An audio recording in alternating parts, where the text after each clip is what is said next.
Hey everyone, welcome back to Coffee with Crainer. Today I have a very fascinating guest, Dennis White.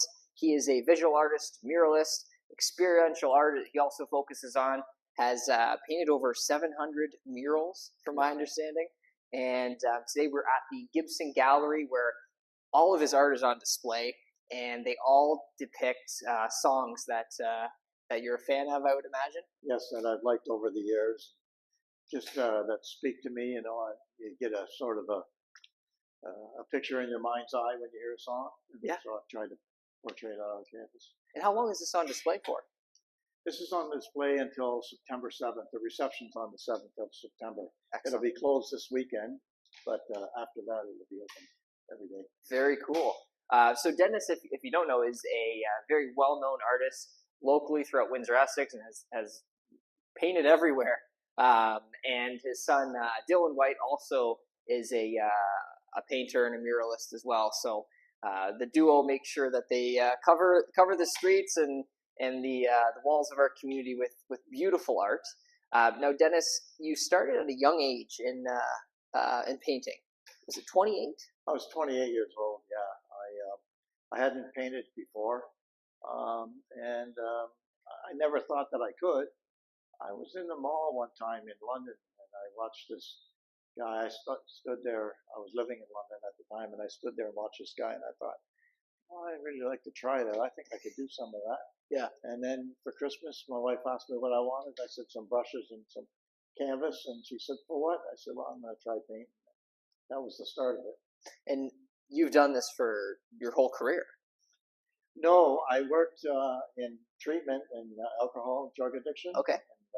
Yeah, I did that for a while. I worked in a home for the aged early on before that. Mm-hmm. And then I had gone into treatment myself for alcohol addiction when I was 26.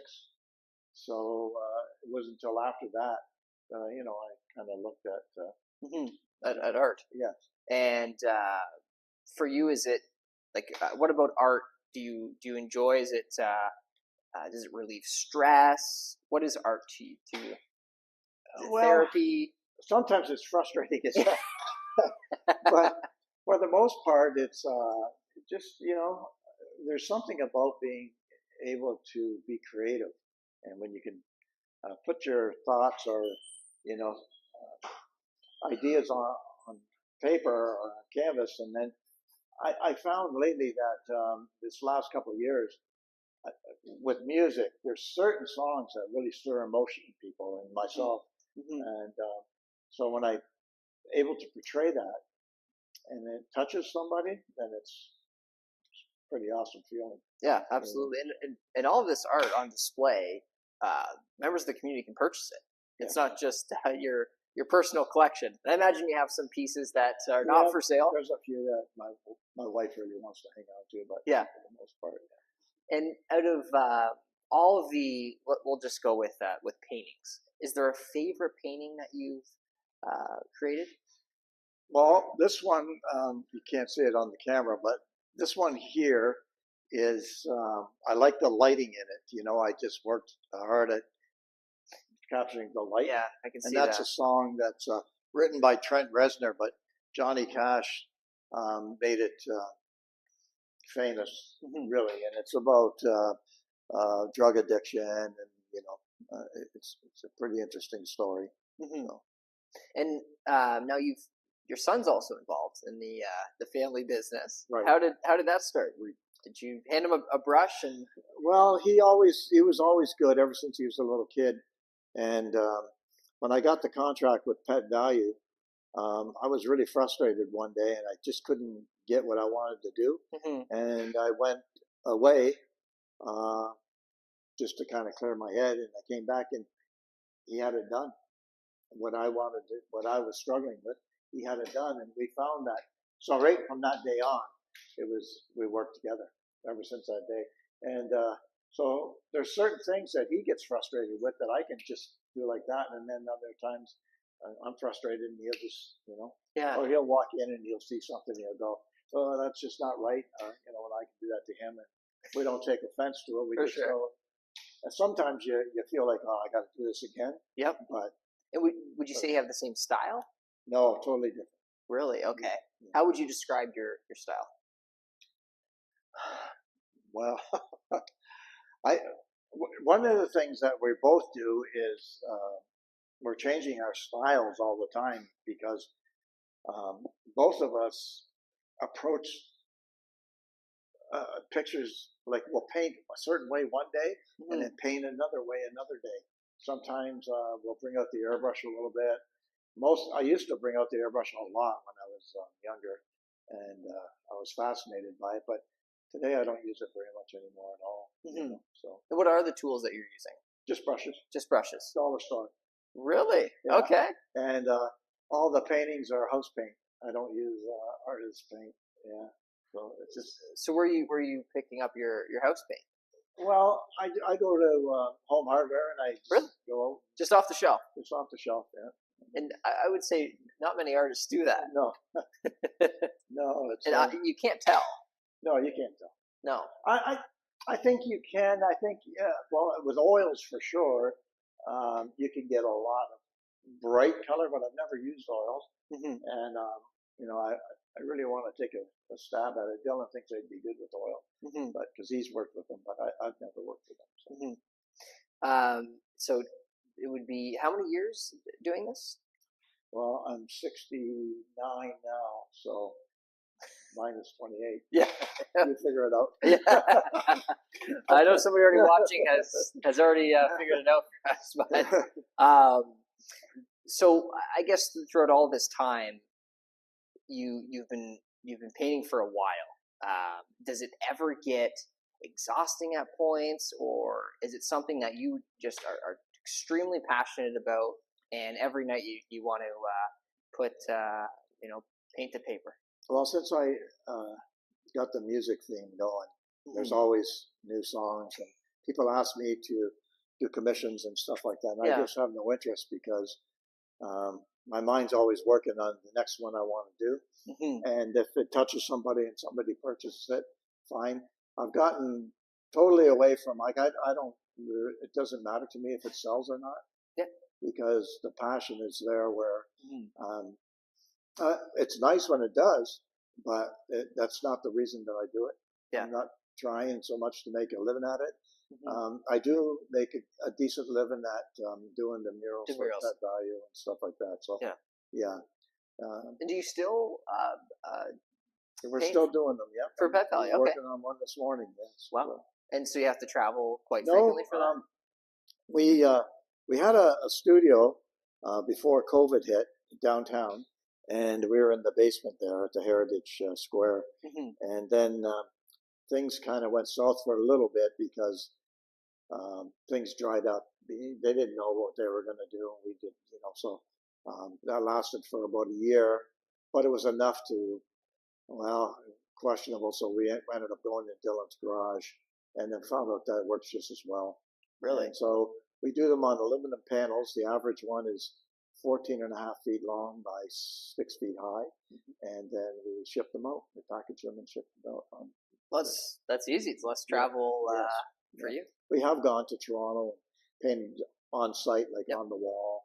And we've gone to hang some that are, within driving distance, probably as far as Kitchener, I think we went. So does every Pet Value, across the country have the ones that have dog wash stations? So these go above the dog wash stations. And really? Yeah. So the one in Amherstburg it has one. Yeah. Okay. Yeah. Very cool. That's it's good. They'll have a suggestion of an idea. The best ones are ones that have a lake in it, or mountain scene, or streams, or sometimes we get just a picture of a green park, and it kind of doesn't have the same feel that it's. I mean, when you go across Canada, there's some beautiful scenery, Yes. and you get out west, even northern Ontario, so it's nice. And of the canvas versus murals, what do you enjoy more? Oh, I like canvas. Okay. Yeah. I mean, that is bread and butter, right? And it's, it's, you get to be a little bit creative, but not as creative as you do when you're doing your own. what's coming out of your head. Versus having a box you gotta be within when the person that's commissioning it wants has very strict guidelines of. Yeah, they're not too strict. They're pretty good. Yeah. They've been excellent to work for. Yeah. But sometimes they want certain things and they're paying you, so you got to do it. Yes. But I'll tell you one thing about that project. They asked for. I remember when in the beginning when we started doing it, Dylan and I used to do it, and they would ask for something. We'd go, oh God, we got to, and it would be totally out of your comfort zone, and you think, and then now it's, so. Yeah, it's just rinse and repeat. Yeah. So we've been doing it since 2013. Wow. Excellent. Yeah, so it's good.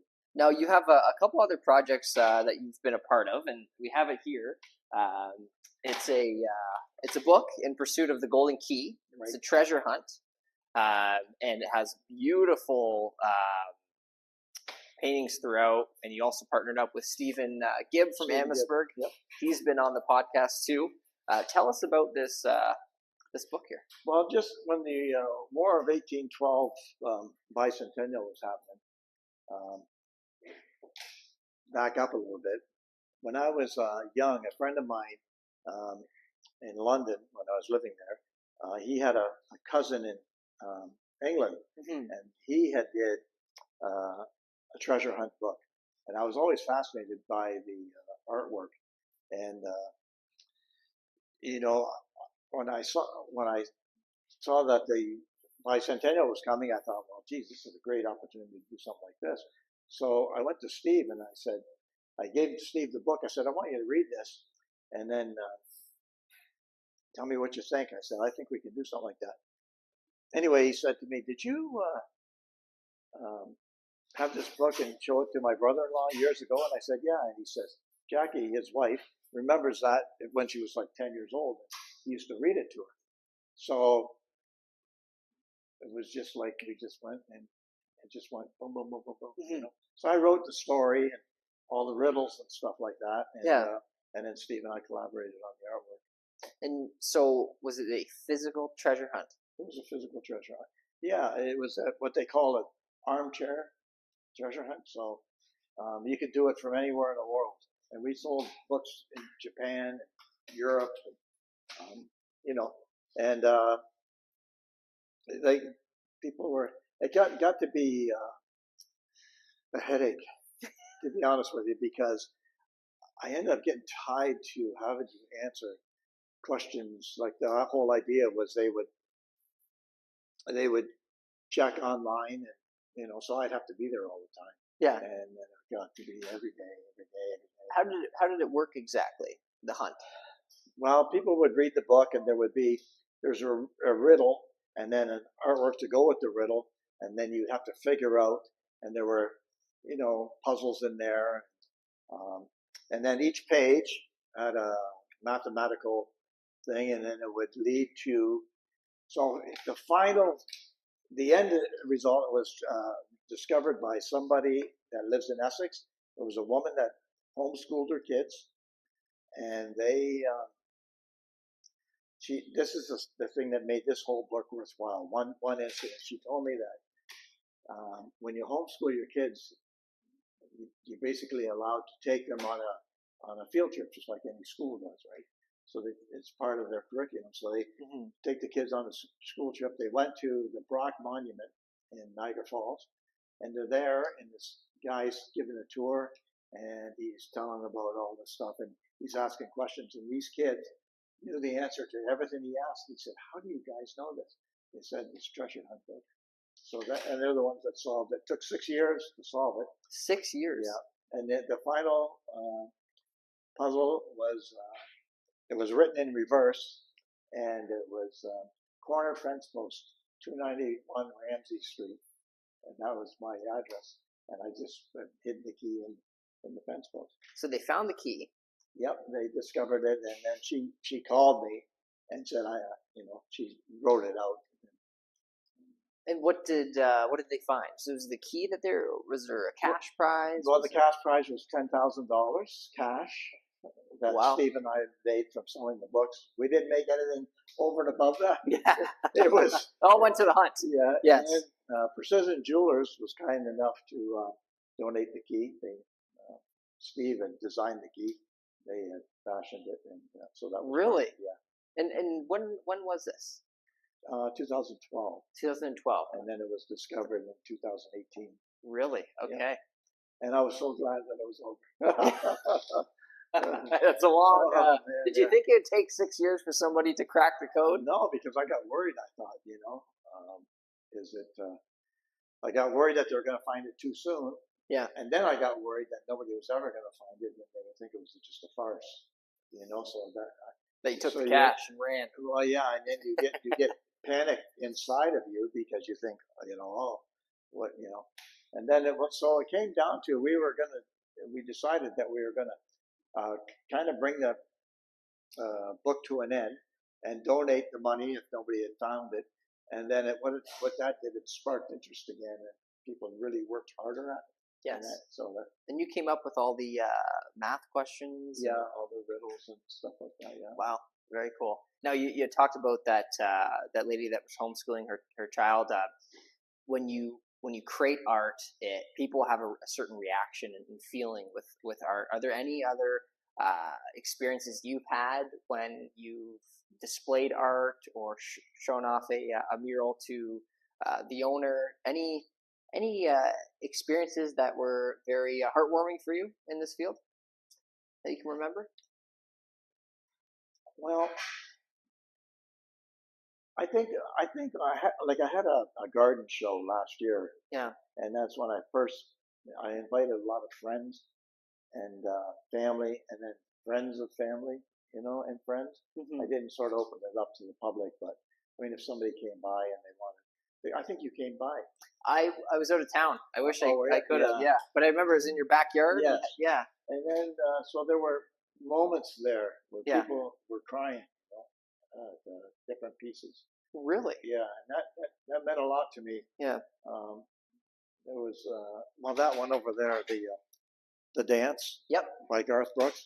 That is a pretty emotional song, and then when you read the lyrics and you see the painting, it touches you. Mm-hmm. It really, on a very personal level for so people, right? When that happened, I thought, okay, what I set out to achieve is happening, and that was a good feeling. Mm-hmm. So not doesn't happen with everybody, but certain people just yeah. It brings back a memory, and music will do that by itself. Yes. And then when you have a visual with it, it seems to, and these are my interpretations, might not be somebody else's interpretation, right? So. And do you play any instruments yourself? I don't know. Okay. I tried playing the harmonica once, but didn't work out so well. Stick to paint. I got to be pretty good at it, but I just, wasn't the same feeling as painting. No. Too much frustration from it. There you go. My kids are all musical though. Really? Yeah. Okay. Dylan plays guitar and Brennan plays guitar. Where do you think this the artistic talent that your whole family seems to have, where did it come from? My mother was born in Holland, and she was a musician, and all her brothers were writers or artists, or they had talent that way. So did you watch them growing up? No, I didn't even know them. Really, they were off in another part of the world. Mm-hmm. But I think there's a lot of genetics, that certainly. Yeah. So when you first picked up the brush at 28, were you automatically talented when you were painting, or did it take a lot of hours to? No, master? I knew that I could, because I was going in blind. I knew that I could. By the end time I was done the first painting, I knew that I had something there. Mm-hmm. And the second painting I did was of an old man, and I was working at Brentwood then, and the fellow that really helped me out there, he was retiring, and I gave it to him, and as a gift when he retired. Mm-hmm. And then Father Paul Charbonneau, that was directed the place. he said to me one day, he goes, you know, you've been around a couple of years and we didn't even know you were an artist. I said, well, I'm not. I just kind of got lucky. And he said, one day you're going to do this for a living. And I said, this man's crazy. You know? So he would try and encourage me and push me toward that. And I thought, you know, I can't do that. Like I've got kids, and how am I going to make a living at it? But he believed in something that I didn't see for sure. You know? Like it was pretty weird. Yeah. So then I've been doing it for a living for over since '95. Okay. Since 1995. So yeah, it's quite a while. And 30 years. For young artists that are, let's say they want to do this full time, or it's a hobby for them, passion project. Any advice to those artists? My biggest flaw was I was full of fear, you know, where I would allow it to control me, and to the point where fear of displaying, fear of all of it, the whole concept of you know, showing my work, and like I didn't show anything until 2010 and they encouraged me here. They wanted me to have an exhibit, and I said no. I can't afford to pay the thing. I can't do that. And then they came to me and said, well, we decided that you're going to do it next September. And I said, okay. You have no choice. That is an interesting story. That was in September, and it was a year. And so one of the persons that was on the board, it was a good friend of mine, she said, you know, how's it going? How's it going? And this is May now. And I said, oh, it's going good. I hadn't had one painting done, not one. And I went to see Elio, the call. Yep. So talking to Elio, and I said, Elio, I said, I got to share something with you. I said, I'm scared to death. I promised I would do this show, and I haven't done anything. And I said, he said, here's what I want you to do. He said, every day, do something toward that art show. I don't care if you're going to the dollar store to buy a paper clip to hold two pieces of paper together, but it's for that art show. And within 2 days, I was, so, and the fear, because, you start thinking like, oh, I can't do this. And it you just get so mixed up and so, that you become paralyzed. And, so I found that talking to people, that's the thing, if I'm going to give anybody advice, is just share how you're feeling. And don't be, everybody gets fear. Combat the damn thing. Don't let it take control. Yes. And that's what I did for years. I missed so many opportunities for murals and stuff like that. If you don't mind, I'll tell you just a quick story. So, my brother was just house painting for Mr. and Mrs. Smith out there from the quarry. And Alex said that he wanted somebody to do a mural on his hangar at the airport. And did my brother know anybody? And he said, well, my brother could do it. And so my brother came home and told me, and I said, are you nuts? I'm not. What'd you sign me up for? Yeah. I said, I'm not going to go. And I figured that, well, they're on the quarry and they had money and stuff like that. And all I could see is that I'm going to really mess it up. And he's going to sue me. Because that's what fear does, right? Yes. You just go to the worst case scenario. Anyway, I met him and we talked, and I said, I don't know if I can do it. He said, well, there's other people that believe you can. And he said, I'm going to make you a deal. He said, I want you to do this mural. And he said, if I don't like it, we'll paint over it, but I'll still pay you. And that was the beginning. That was the first mural I ever did. I did some kids' rooms. And you didn't repaint it? No, and I didn't repaint it. We really liked it. And then I ended up doing a much bigger one inside of the snowbirds, and I got to meet all the snowbirds. Really? Yeah. Wow. Very cool. Great. But it's people like that it's inspiring, that people believe in you when you don't believe in yourself. And they give you the courage to. There's 10 others that do. Yeah. No. So very cool. So that's the thing, Yep. Is that don't let the damn fear combat that damn thing. Is Yeah. what you said. Yeah. Love it. It'll take over. Yeah. You know, and you get missed opportunities all the time. You know, so Mhm. yeah. Very cool. So for those that are watching, Dennis, what's coming up that people can look forward to? Get out and support you. Well, I'm here. I don't. This won't be shown till after the show's done. I think so. Yeah. Yeah. So that I'm just kind of encouraging people online to come to the show, Mhm. take a look, and and see how it goes. But yeah, I like it when people can just come and enjoy it. Yeah. That's all. Yeah.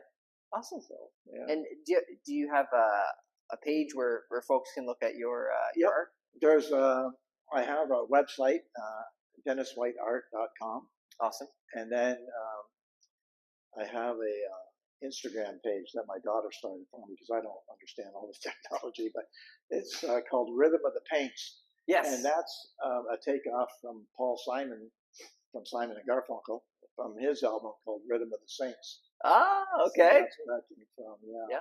And he's always one of my favorite artists. Very cool. Very descriptive in his writing and stuff, yeah. So, Yeah. yeah. So, excellent. Well, I really appreciate your time, Dennis, and be sure to if you see Dennis in the community, say hello, check out his art, even buy some art if you'd like. And thanks so much for watching. You can visit coffeewithcrainer.com to watch the episode. We hope to see you soon.